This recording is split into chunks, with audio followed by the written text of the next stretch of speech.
I took your course week 1, 2, 3, 4. I had about 4 or 5 weeks in between race 2 and the age group national championships. And I just said, instead of going to the pool 2 times, 3, 4, 5 times a week, whatever I could do, I was going to take advantage of every decent weather day and go open water swimming. And I was going to do every one of those workouts that are prescribed in that program in open water. And where there were prescribed distances, I would either use buoys that marked a swim area and just choose like 1 buoy, 2 buoys, 3 buoys, depending on length, or I would even count strokes if I didn't have buoys to go with. But I essentially did those structured workouts in open water. And I think in hindsight, it was the first one that probably really turned the light bulb on. It was apparent by the time I was through that first block, relaxation and breathing, that there was something about the context of the open water that was very different than the pool.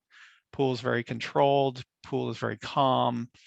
The visual cues are all the same. They're burned into my memory from going back and forth lap after lap after lap.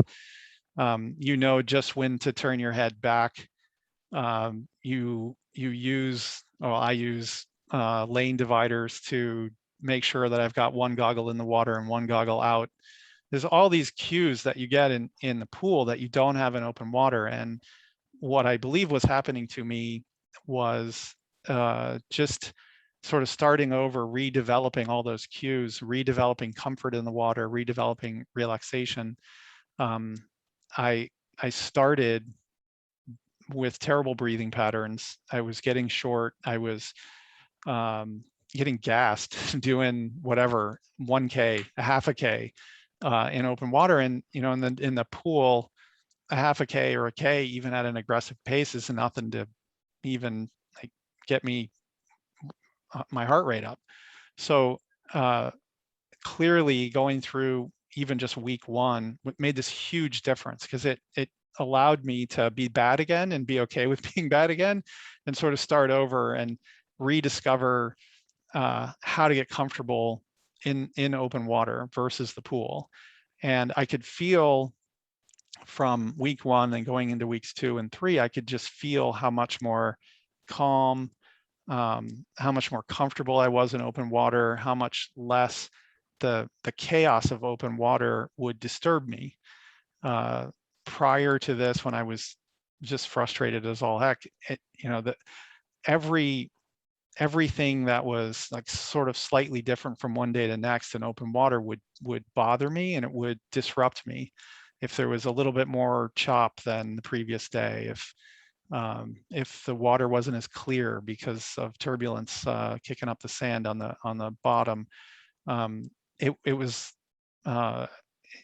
was just chaotic and frustrating, and it was really debilitating to my ability to relax and just focus on the stroke.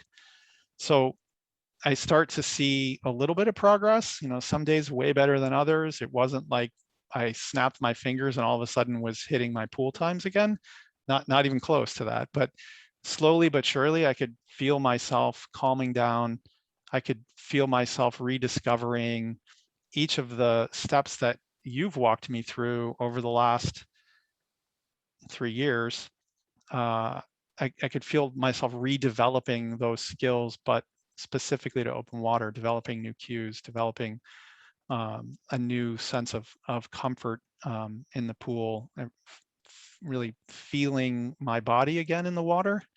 I think, again, looking backwards, I think, well, I was in the water and I was moving my arms, but I had no sense of my body in the water. Whereas in the pool, I'm so hyper focused on what the water feels like on my right thumb, or going over my knee as I swim. You know, you get that laser focused on certain feelings in the pool because you're so used to the stimulus around you. But in open water, it felt like somebody was just sort of blaring something in my ear or shaking me like a rag doll. And when the environment is that chaotic, you lose the ability to focus.